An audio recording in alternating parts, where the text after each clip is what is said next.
Fiat Justitia, Pereat Mundus. Да свершится правосудие, даже если от этого погибнет весь мир. Клевая. Твоя подружка? Мы ее убьем. Кто он, наркодилер? Прокурор. Что она сделала? Я взял документы по Герко. Но это похитителю детей, которого я ликвидировал. Она была гособвинителем на процессе и развалила обвинение. Подвела под самую легкую статью и дала условно. Его освободили прямо в зале суда. Ну да, взяла на лапу по-любому. Да, беспредел. Ну валить, Кэп, она же баба. А ты расскажи это родителям похищенных детей. А то, что она делала, это даже хуже того, что бандиты делали. Они хотя бы по жизни мрази, и делом своим и занимаются. А она обещала людей защищать, а сама их предает. Двойная вина. Вина генерального прокурора Киргизской республики Аиды Саляновой заключается не в том, что незаконно освободили и вывезли Батукаева. 9 апреля 2013 года Салянова могла не знать об этом. Ее вина заключается в том, что когда на следующий день она узнала об этом, она не возбудила уголовное дело о незаконном освобождении Батукаева и не довела его до суда. Обращение Саляновой в Совет судей Киргизской республики не был альтернативой решения вопроса, а был прикрытием ее беззакония по уводу от ответственности лиц, виновных в освобождении Батукаева. В вышедшем 40 лет назад фильме на телеэкраны «Единой страны» «Место встречи изменить нельзя» начальник отдела по борьбе с бандитизмом капитан Жиглов тоже говорит по телефону для передачи английскому дипломату, у жены которого украли манто из гардероба Большого театра, хотя преступников тоже задержали и манто вернули. А ты скажи ему, что у них в Англии не меньше нашего воруют, а правопорядок в стране определяется не наличием воров, а умением властей их обезвреживать. Жиглов правильно говорит, что ни одно государство в мире не способно гарантировать отсутствие преступлений со стороны мрази. Но любое нормальное государство обязано гарантировать расследование любого совершенного или готовящегося мразью преступления и наказание этой мрази. И чем лучше государство справляется с этой задачей, тем ниже уровень преступности в стране. Именно это не выполнила Салянова, именно поэтому она вместе с Государственной службой исполнения наказания, Министерством здравоохранения, прокурором специализированной прокуратуры, судом хуже бандитов. Потому что все они обещали людей защищать, а сами их предают. Двойная вина. Для решения государством этой основной задачи по расследованию любого совершенного или готовящегося мразью преступления и наказанию мрази и был введен с 1 января 2019 года новый Уголовно-процессуальный кодекс, который установил, что отныне следователь, прокурор безотлагательно в течение 24 часов с момента получения заявления о преступлении обязан внести сведения о заявленном преступлении в единый реестр преступлений и проступков ЕРПП. С этого момента начинается следствие по уголовному делу. Отказ в регистрации заявления о преступлении ЕРПП влечет установленную законом ответственность. Власть проводит тренинги среди профессионального сообщества, на которых преподаватели, доктора юридических наук, профессора, разработчики нового Уголовного процессуального кодекса также твердят, что с 1 января 2019 года по любому заявлению о преступлении обязательно будет проводиться досудебное производство в форме следствия с момента внесения сведений в ЕРПП. Отказ в регистрации заявления о преступлении в ЕРПП влечет установленную законом ответственность. Генеральная прокуратура крутит у себя на сайте ролики, в которых тоже твердит, что с 1 января 2019 года по любому заявлению о преступлении обязательно будет проводиться досудебное производство в форме следствия с момента внесения сведений в ЕРПП. Отказ в регистрации заявления о преступлении в ЕРПП повлечет ответственность согласно статье 357 Уголовного кодекса Киргизской республики. Но когда 12 февраля 2019 года я подаю заявление о совершенном судьями Межрайонного суда города Бишкек Султаналиевым Нурланом Турспековичем и Ахметовой Айнурой Касымбековной преступлений, соучастие в вынесении заведомо неправосудного определения от 24 декабря 2018 года о прекращении производства по заявлениям кредиторов ОСО Арепа Бишкек Медетбекова и Турдукулова от 30 сентября 2016 года в ходе проведения процедуры процесса банкротства ОСО Арепа Бишкек о признании неправомерными действий специального администратора ОСО Арепа Бишкек по продаже 2 сентября 2011 года принадлежавшего ОСО Ариапак Бишкек 25% пакета акций ЗАО Сайма Телеком и причинению убытков кредиторам, то прокурор отдела прокуратуры Чуйской области Джумабаев, начальник отдела прокуратуры Чуйской области Тагаев, исполняющий обязанности прокурора Чуйской области Моженов, заместитель начальника управления Генеральной прокуратуры Исмаилов, начальник управления Генеральной прокуратуры Тактакунов, заместитель генерального прокурора Джаманбаева отказывают в регистрации этого заявления в ЕРПП, так же, как Солянова отказала в доведении до суда уголовного дела об освобождении Батукаева. И так же, как не было наказания Соляновой при прежней власти, так нет наказания и Джумабаеву, Тагаеву, Моженову, Исмаилову, Тактакунову при нынешней. Ничего не изменилось. Поэтому все обвинения, выдвинутые против Атамбаева, в том числе по делу об освобождении Батукаева, это не борьба с коррупцией, а упрочение власти Жээнбекова. Чему Султаналиев, Ахметова, Джумабаев, Тагаев, Моженов, Исмаилов, Тактакунов, Джаманбаева служат так же, как служила Солянова упрочению власти Атамбаева. И как Солянова не признает вину в коррупции по делу об освобождении Батукаева, так и Султаналиев, Ахметова, Джумабаев, Тагаев, Моженов, Исмаилов, Тактакунов, Джаманбаева не признают вину в коррупции по делу ОСО Арепак Бишкек. Как Солянова говорит, я не отказывала, не препятствовала расследованию уголовного дела Батукаева, прячась за решение Совета судей. Так и Джумабаев, Тагаев, Моженов, Исмаилов, Тактакунов, Джаманбаева говорят, мы не отказываем в регистрации заявления о совершенном Султаналием и Ахмедовым преступлении в ЕРПП, прячась за подпункт 1 пункта 14 временного положения об едином реестре преступлений и проступков. Но чтобы понять вот эту новую коррупционную схему увода виновных от ответственности, надо сначала знать, как начиналось следствие по уголовному делу до 1 января 2019 года.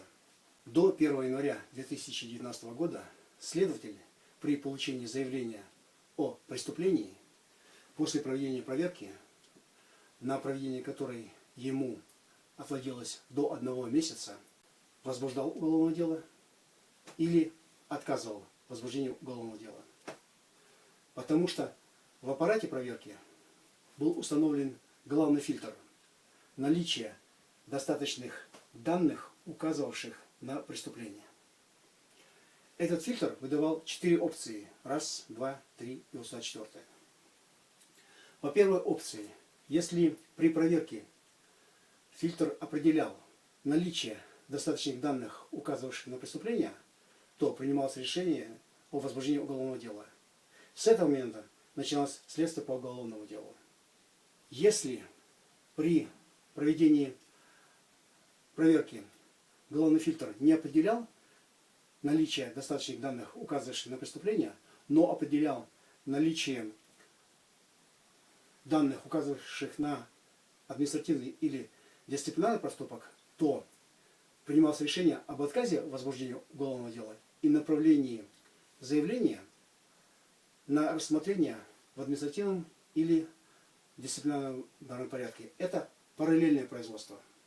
Если при проверке фильтр главный не определял наличие достаточных данных, указывающих на преступление, или административный и дисциплинарный проступок, но определял наличие вопросов подведомственных другим органам, то принималось решение об отказе в возбуждении уголовного дела и направлении заявления тем органам для рассмотрения в трудовом, жилищном или ином общественном порядке. Это самостоятельное производство.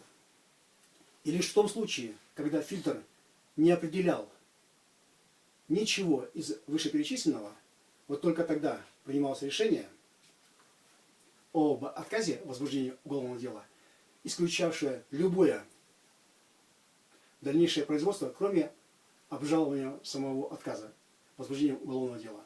Ущербность вот этого аппарата заключалась в том, что главный фильтр, установленный в нем, имел оценочный принцип и предоставлял следователю и прокурору возможности для 3 злоупотреблений. Первое злоупотребление состояло в том, что следователь мог целый месяц готовить клиента, в отношении которого было подано заявление о преступлении, брать с него взятку и отказывать в возбуждении уголовного дела за отсутствием достаточных данных, указывающих на преступление. Второе злоупотребление. Если клиент отказывался платить взятку, то следователь прокурор возбуждал уголовное дело в связи с наличием заявления достаточных данных, указывающих на преступление. Но вот это злоупотребление второе действовало с одним исключением. Если клиент оказывался более-менее известной личностью, то уголовное дело возбуждалось только при действительном наличии достаточных данных, указывающих на преступление. И третье злоупотребление. Если на клиента поступал политический заказ, то следователь, прокурор возбуждал уголовное дело независимо от наличия данных, указывавших на преступление или известности клиента. В качестве примера первого злоупотребления об отказе в возбуждении уголовного дела я могу привести случай, когда 13 сентября 2016 года я подаю заявление о возбуждении уголовного дела, в том числе в отношении руководителей ЗАО «Саймон-Телеком», за злоупотребление, выразившееся в невыплате дивидендов акционерам этого общества за 2010 год на общую сумму 29 миллионов 759 тысяч сомов, в том числе ОСО «Арепак Бишкек» на сумму 7 миллионов 439 тысяч 750 сомов. Заместитель председателя Государственной службы по борьбе с экономическими преступлениями при правительстве Кыргызской Республики Касымов, следователь, оперуполномоченные этой службы Артыков Жамарт и Кубатбеков Руслан больше месяца проводят проверку, а потом 18 октября 2016 года сбрасывают отработанный материал в свое нижестоящее подразделение Управления Государственной службы по борьбе с экономическими преступлениями по городу Бишкек, начальник которого Арпачиев и следователь Жакишев сообщают мне 28 октября 2016 года об отказе в возбуждении уголовного дела, а заместитель прокурора города Бишкек Кангельдиев Асан Амурказович отказывает 14 декабря 2016 года в отмене этого решения. В качестве примера третьего злоупотребления о возбуждении уголовного дела по политическому заказу я могу привести случай, когда 24 октября 2018 года граждане Джаналиев Токтарбек Рустамбекович и Кузьмин Геннадий Александрович подают точно такие же заявления о возбуждении уголовного дела в отношении руководителей ЗАО «Издательский дом Вечерний Бишкек» за точно такое же злоупотребление, выразившееся в невыплате дивидендов акционерам этого общества за 2016 год на общую сумму всего лишь 143 тысячи 23 сома. В том числе Джаналиеву на сумму 1505 сомов и Кузьмину на сумму 18 529 сомов. Старший следователь Следственной службы МВД Киргизской Республики Аширхаджаев Аркибек Джумабекович в течение одной недели 2 ноября 2018 года возбуждает уголовное дело, дальше в течение 2 месяцев завершает следствие по уголовному делу, и 17 января 2019 года первый заместитель генерального прокурора Киргизской Республики Дарданов Нурлан Камалбекович утверждает обвинительное заключение и направляет дело в суд. В первом случае невыплата дивидендов за 2010 год на сумму 29 миллионов 759 тысяч сомов является реальной, потому что Совет директоров ЗАО «Саймонтелеком» внес вопрос о выплате этих дивидендов на общее собрание акционеров, которое прошло 25 апреля 2011 года.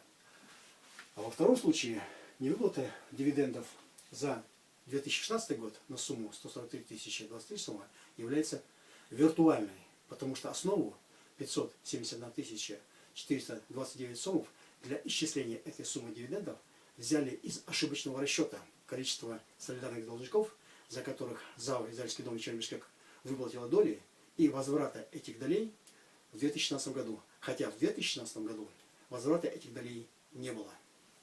Возникает простой вопрос. Почему в первом случае при действительно невыплате дивидендов на огромную сумму прокурор отказывает в возбуждении уголовного дела, а во втором случае при выдуманной невыплате дивидендов на мизерную сумму прокуроры поддерживают обвинение? Вывод может быть только один. Потому что в первом случае ЗАО «Саймонтелеком» дало взятку за отказ в возбуждении уголовного дела, а во втором случае нынешняя власть дала команду закатать Рябушкина, чтобы захватить Вечерний Бишкек. Если второе злоупотребление по возбуждению уголовного дела при отказе клиента платить взятку и третье злоупотребление по возбуждению уголовного дела по политическому заказу невозможно исключить законодательно, а можно лишь уповать на безупречную нравственность государственного руководства и служащих, как заявил неделю назад на Центральной площади Жээнбеков, то для исключения первого злоупотребления об отказе в возбуждении уголовного дела за взятку новый Уголовно-процессуальный кодекс с 1 января 2019 года заменил старый аппарат проверки на новый. Теперь при получении заявления о преступлении уполномоченное лицо органа дознания, следователь, прокурор, после проверки, на проведение которой отводится теперь только 1 день, должен сразу внести сведения о заявленном преступлении в ЕРПП. Потому что в новом аппарате установлен новый главный фильтр наличия в поданном заявлении лишь сообщения о преступлении. Теперь по первой опции, если главный фильтр определяет наличие в поданном заявлении сообщения о преступлении, то принимается решение о внесении сведений о заявленном преступлении в ЕРПП. С этого момента начинается следствие по уголовному делу. Например, 12 февраля 2019 года я подаю заявление о совершенном судьями Султаналиевой и Ахметовой преступлении соучастии в вынесении заведомо неправосудного определения от 24 декабря 2018 года о прекращении производства по 25% пакету акций ЗАО «Саймонтелеком». Следователь прокурор открывает уголовные кодексы в старой и новых редакциях и видит и там статью, предусматривающую ответственность за вынесение заведомо неправосудного акта. Тогда он вносит мое сведение о заявленном преступлении в ЕРПП, потому что в моем заявлении сообщается о преступлении. А одного дня на проверку достаточно, чтобы принять такое решение. Начинается следствие. Допрашивается Султан Алиев, Ахметова, другие участники процесса, в том числе я. Между нами проводятся очные ставки. И по окончании этого следствия делается вывод, имело ли место деяние и подлежат ли ответственности Султан Алиев и Ахметова. А вдруг Ахметова придет на допрос и скажет: да, ЗАО «Сальмателеком» дало мне взятку за то, чтобы я передала дело о банкротстве ОСО «Арипак Бишкек» от судьи Курманова судье Султану Алиеву. А вдруг Султан Алиев придет на допрос и скажет: да, ЗАО «Сальмателеком» дало мне взятку за то, чтобы я прекратил производство по 25% пакету акций ЗАО «Сальмателеком». Так же, как это сделали Атаханов и Солянова в деле о коррупции по делу Батукаева, дав показания против Атамбаева, коль скоро между ними и Атамбаевым была проведена очная ставка. И куда после этого вы будете девать свои решения Конституционной палаты или дисциплинарной комиссии, которая якобы устанавливает невозможность рассмотрения уголовной ответственности Султана Алиева и Ахметовой? Или Султан Алиев и Ахметова тоже не подлежат допросу, как Атамбаев? Поэтому не надо бежать впереди паровоза.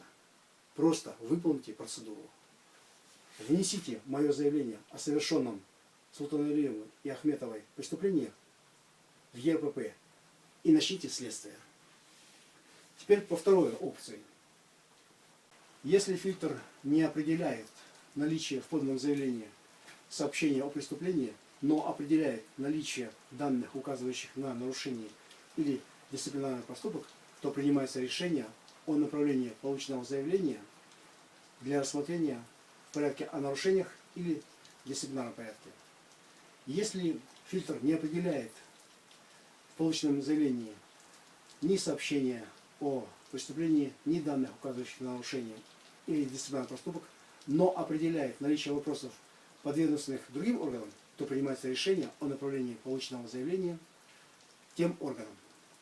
И лишь в том случае, если фильтр не определяет в полученном заявлении ни сообщения о преступлении, ни данных, указывающих на нарушение или дисциплинарный поступок, ни вопросов, подведомственных другим органам, лишь в этом случае принимается решение о списании полученного заявления о преступлении в номенклатурное дело. Казалось бы, все хорошо. Больше следователь, прокурор не сможет препятствовать началу следствия по уголовному делу в случае подачи заявления о преступлении. Но не тут-то было. Еще до того, как новый уголовно-процессуальный кодекс вступил в силу, правительство Абылгазиева уже утвердило временное положение об едином реестре преступлений и проступков, где абзацем 1 пункта 14 выбросило из нового аппарата проверки его родной фильтр наличие в поданном заявлении сообщения о преступлении и вставила вместо него старый фильтр наличие признаков, свидетельствующих о преступлении. И теперь следователь, прокурор снова может сколько угодно времени готовить клиента, в отношении которого подано заявление о преступлении, брать с него взятку и списывать поданное заявление в номенклатурное дело в связи с отсутствием признаков, свидетельствующих о преступлении. Если клиент отказывается платить взятку, либо в отношении клиента поступает политический заказ, следователь прокурор может сколько угодно времени вносить это заявление в ЕРПП в связи с наличием в нем признаков, свидетельствующих о преступлении, и начинать следствие по этому уголовному делу тогда, когда ему понадобится. В качестве примера можно привести случай, когда 19 сентября 2018 года гражданин НД подает заявление в отношении о возбуждении уголовного дела в отношении адвоката Икрамидина Айткулова за мошенничество, выражающееся в получении $5500 США за невыполненное обещание. А 24 января 2019 года Бакыт Туратбеков подает заявление о совершенном этим же адвокатом преступлении, мошенничестве, выражающемся в переводе 4 года назад долга сына на себя на сумму $31 000 США без намерения ее выплачивать. Второе заявление, вот это, гоняется между Генеральной прокуратурой и Следственной службой ГУВД с 24 января по 4 февраля 2019 года. А когда 22 августа 2019 года ГУВД сбрасывает информацию об обоих преступлениях в медиапространство в связи с задержанием Айткулова после принятия им поручения о защите в уголовном деле бывшего заместителя министра внутренних дел Курсана Асанова, то ГУВД не сообщает, когда именно сведения об этих преступлениях были внесены в ЕРПП. То есть на новый аппарат на старом фильтре работает так же, как старый аппарат. Единственное отличие заключается лишь в том, что теперь возбуждение уголовного дела называется регистрацией в ЕРПП, а отказ в возбуждении уголовного дела списанием в номенклатуру дела. В остальном эти аппараты ничем абсолютно не отличаются. Стоило ли тогда городить огород с этими новыми кодексами? Вот так коррупционная власть обманывает свой народ.